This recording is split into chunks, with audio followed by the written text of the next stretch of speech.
Chapter 12. Samuel said to all Israel, "Behold, I have listened to your voice in all that you said to me, and have made a king over you. Now behold, the king walks before you. I am old and gray-headed. Behold, my sons are with you. I have walked before you from my youth to this day. Here I am. Witness against me before the Lord and before his anointed. Whose ox have I taken? Whose donkey have I taken? Whom have I defrauded? Whom have I oppressed? Of whose hand have I taken a bribe to make me blind my eyes? I will restore it to you." They said, "You have not defrauded us, nor oppressed us, neither have you taken anything from anyone's hand." He said to them, "The Lord is witness against you, and his anointed is witness today, that you have not found anything in my hand." They said, "He is witness." Samuel said to the people, "It is the Lord who appointed Moses and Aaron, and that brought your fathers up out of the land of Egypt. Now therefore stand still, that I may plead with you before the Lord concerning all the righteous acts of the Lord, which he did to you and to your fathers. When Jacob had come into Egypt, and your fathers cried to the Lord, then the Lord sent Moses and Aaron, who brought your fathers out of Egypt, and made them to dwell in this place. But they forgot the Lord their God, and he sold them into the hand of Sisera, captain of the army of Hazor, and into the hand of the Philistines, and into the hand of the king of Moab, and they fought against them. They cried to the Lord and said, We have sinned, because we have forsaken the Lord and have served the Baals and the Ashtoreth. But now deliver us out of the hand of our enemies, and we will serve you." The Lord sent Jerubbaal, Bedan, Jephthah, and Samuel, and delivered you out of the hand of your enemies on every side, and you lived in safety. When you saw that Nahash the king of the children of Ammon came against you, you said to me, "No, but a king shall reign over us," when the Lord your God was your king. Now therefore see the king whom you have chosen and whom you have asked for. Behold, the Lord has set a king over you. If you will fear the Lord and serve him and listen to his voice and not rebel against the commandment of the Lord, then both you and also the king who reigns over you are followers of the Lord your God. But if you will not listen to the Lord's voice, but rebel against the commandment of the Lord, then the Lord's hand will be against you, as it was against your fathers. Now therefore stand still and see this great thing, which the Lord will do before your eyes. Isn't it wheat harvest today? I will call to the Lord, that he may send thunder and rain, and you will know and see that your wickedness is great, which you have done in the Lord's sight, in asking for a king." So Samuel called to the Lord, and the Lord sent thunder and rain that day. Then all the people greatly feared the Lord and Samuel. All the people said to Samuel, "Pray for your servants to the Lord your God, that we not die, for we have added to all our sins this evil, to ask for a king." Samuel said to the people, "Don't be afraid. You have indeed done all this evil. Yet don't turn away from following the Lord, but serve the Lord with all your heart. Don't turn away to go after vain things which can't profit or deliver, for they are vain. For the Lord will not forsake his people for his great name's sake, because it has pleased the Lord to make you a people for himself. Moreover, as for me, far be it from me that I should sin against the Lord in ceasing to pray for you. But I will instruct you in the good and the right way. Only fear the Lord, and serve him in truth with all your heart, for consider what great things he has done for you. But if you keep doing evil, you will be consumed, both you and your king." Chapter 13. Saul was 30 years old when he became king, and he reigned over Israel 42 years. Saul chose for himself 3,000 men of Israel, of which 2,000 were with Saul in Michmash and in the mount of Bethel, and 1,000 were with Jonathan in Gibeah of Benjamin. He sent the rest of the people to their own tents. Jonathan struck the garrison of the Philistines that was in Gibeah, and the Philistines heard of it. Saul blew the trumpet throughout all the land, saying, "Let the Hebrews hear." All Israel heard that Saul had struck the garrison of the Philistines, and also that Israel was considered an abomination to the Philistines. The people were gathered together after Saul to Gilgal. The Philistines assembled themselves together to fight with Israel, 30,000 chariots, 6,000 horsemen, and people as the sand which is on the seashore in multitude. They came up and encamped in Michmash, eastward of Bethaven. When the men of Israel saw that they were in trouble, for the people were distressed, then the people hid themselves in caves, in thickets, in rocks, in tombs, and in pits. Now some of the Hebrews had gone over the Jordan to the land of Gad and Gilead. But as for Saul, he was yet in Gilgal, and all the people followed him trembling. He stayed 7 days, according to the time set by Samuel. But Samuel didn't come to Gilgal, and the people were scattering from him.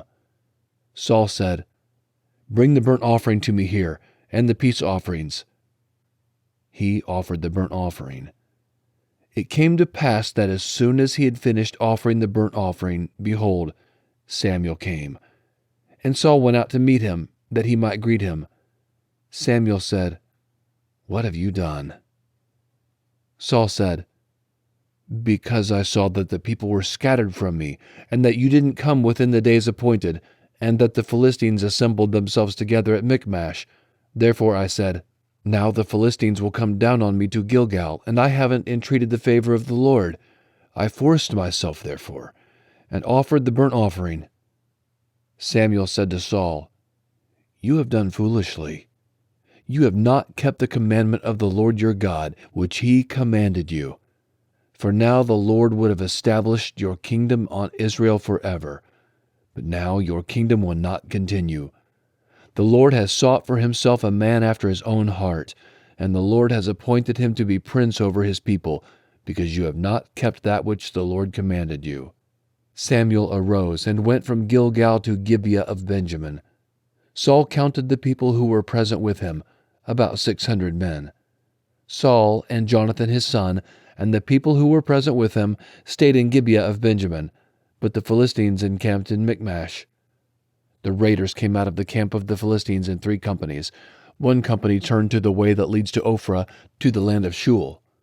Another company turned the way to Beth Horon, and another company turned the way of the border that looks down on the valley of Zeboim, towards the wilderness. Now there was no blacksmith found throughout all the land of Israel, for the Philistines said, "Lest the Hebrews make themselves swords or spears." But all the Israelites went down to the Philistines, each man to sharpen his own plowshare, mattock, axe, and sickle. The price was 1 payim each to sharpen mattocks, plowshares, pitchforks, axes, and goads. So it came to pass in the day of battle that neither sword nor spear was found in the hand of any of the people who were with Saul and Jonathan. But Saul and Jonathan his son had them. The garrison of the Philistines went out to the pass of Michmash. Chapter 14. Now it happened on a day that Jonathan the son of Saul said to the young man who bore his armor, "Come, let's go over to the Philistines' garrison that is on the other side." But he didn't tell his father. Saul stayed in the uttermost part of Gibeah under the pomegranate tree which is in Migron, and the people who were with him were about 600 men, including Ahijah the son of Ahitub, Ichabod's brother, the son of Phinehas, the son of Eli the priest of the Lord in Shiloh, wearing an ephod. The people didn't know that Jonathan was gone. Between the passes by which Jonathan sought to go over to the Philistines' garrison, there was a rocky crag on the one side and a rocky crag on the other side, and the name of the one was Bozez, and the name of the other Sina. The one crag rose up on the north in front of Michmash, and the other on the south in front of Geba. Jonathan said to the young man who bore his armor, "Come, let's go over to the garrison of these uncircumcised. It may be that the Lord will work for us, for there is no restraint on the Lord to save by many or by few." His armor-bearer said to him, "Do all that is in your heart. Go, and behold, I am with you according to your heart." Then Jonathan said, "Behold, we will pass over to the men, and we will reveal ourselves to them. If they say this to us, 'Wait until we come to you,' then we will stand still in our place and will not go up to them. But if they say this, 'Come up to us,' then we will go up, for the Lord has delivered them into our hand. This shall be the sign to us." Both of them revealed themselves to the garrison of the Philistines, and the Philistines said, "Behold, the Hebrews are coming out of the holes where they had hidden themselves." The men of the garrison answered Jonathan and his armor-bearer and said, "Come up to us, and we will show you something." Jonathan said to his armor-bearer, "Come up after me, for the Lord has delivered them into the hand of Israel." Jonathan climbed up on his hands and on his feet, and his armor-bearer after him. And they fell before Jonathan, and his armor-bearer killed them after him. That first slaughter which Jonathan and his armor-bearer made was about 20 men, within as it were half a furrow's length in an acre of land. There was a trembling in the camp, in the field, and amongst all the people. The garrison and the raiders also trembled, and the earth quaked, so there was an exceedingly great trembling. The watchmen of Saul and Gibeah of Benjamin looked, and behold, the multitude melted away and scattered. Then Saul said to the people who were with him, "Count now, and see who is missing from us." When they had counted, behold, Jonathan and his armor-bearer were not there. Saul said to Ahijah, "Bring God's ark here." For God's ark was with the children of Israel at that time. While Saul talked to the priest, the tumult that was in the camp of the Philistines went on and increased, and Saul said to the priest, "Withdraw your hand." Saul and all the people who were with him were gathered together, and came to the battle, and behold, they were all striking each other with their swords in very great confusion. Now the Hebrews who were with the Philistines before, and who went up with them into the camp from all around, even they also turned to be with the Israelites who were with Saul and Jonathan. Likewise, all the men of Israel who had hidden themselves in the hill country of Ephraim, when they heard that the Philistines fled, even they also followed hard after them in the battle. So the Lord saved Israel that day, and the battle passed over by Bethaven. The men of Israel were distressed that day, for Saul had adjured the people, saying, "Cursed is the man who eats any food until it is evening, and I am avenged of my enemies." So none of the people tasted food. All the people came into the forest, and there was honey on the ground. When the people had come to the forest, behold, honey was dripping. But no one put his hand to his mouth, for the people feared the oath. But Jonathan didn't hear when his father commanded the people with the oath. Therefore he put out the end of the rod that was in his hand, and dipped it in the honeycomb, and put his hand to his mouth. And his eyes brightened. Then one of the people answered and said, "Your father directly commanded the people with an oath, saying, 'Cursed is the man who eats food today.'" So the people were faint. Then Jonathan said, "My father has troubled the land. Please look how my eyes have brightened because I tasted a little of this honey. How much more, if perhaps the people had eaten freely today of the plunder of their enemies which they found.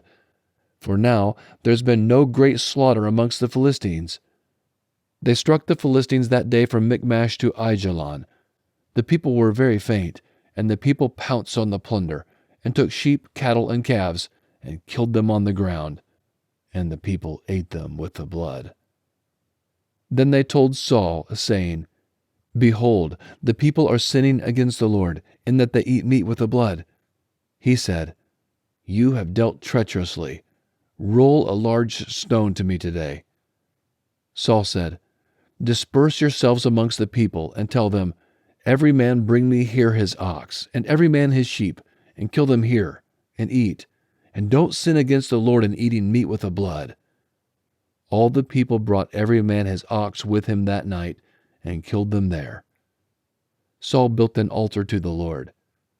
This was the first altar that he built to the Lord. Saul said, "Let's go down after the Philistines by night, and take plunder amongst them until morning light. Let's not leave a man of them." They said, "Do whatever seems good to you." Then the priest said, "Let's draw near here to God." Saul asked counsel of God. "Shall I go down after the Philistines? Will you deliver them into the hand of Israel?" But he didn't answer him that day. Saul said, "Draw near here, all you chiefs of the people, and know and see in whom this sin has been today.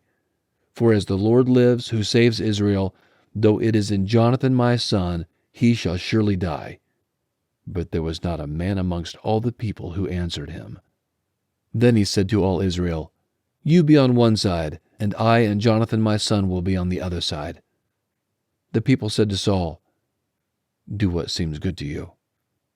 Therefore Saul said to the Lord, the God of Israel, "Show the right."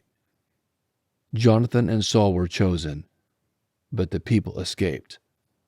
Saul said, "Cast lots between me and Jonathan my son." Jonathan was selected. Then Saul said to Jonathan, "Tell me what you have done." Jonathan told him and said, "I certainly did taste a little honey with the end of the rod that was in my hand, and behold, I must die." Saul said, "God do so more and also, for you shall surely die, Jonathan." The people said to Saul, "Shall Jonathan die, who has worked this great salvation in Israel? Far from it. As the Lord lives, there shall not one hair of his head fall to the ground, for he has worked with God today." So the people rescued Jonathan, so he didn't die. Then Saul went up from following the Philistines, and the Philistines went to their own place. Now when Saul had taken the kingdom over Israel, he fought against all his enemies on every side, against Moab, and against the children of Ammon, and against Edom, and against the kings of Zobah, and against the Philistines. Wherever he turned himself, he defeated them. He did valiantly and struck the Amalekites, and delivered Israel out of the hands of those who plundered them. Now the sons of Saul were Jonathan, Ishvi, and Malchishua. And the names of his 2 daughters were these: the name of the firstborn Merib, and the name of the younger Michal. The name of Saul's wife was Ahinoam, the daughter of Ahimaaz. The name of the captain of his army was Abner, the son of Ner, Saul's uncle. Kish was the father of Saul, and Ner, the father of Abner, was the son of Abiel. There was a severe war against the Philistines all the days of Saul, and when Saul saw any mighty man or any valiant man, he took him into his service.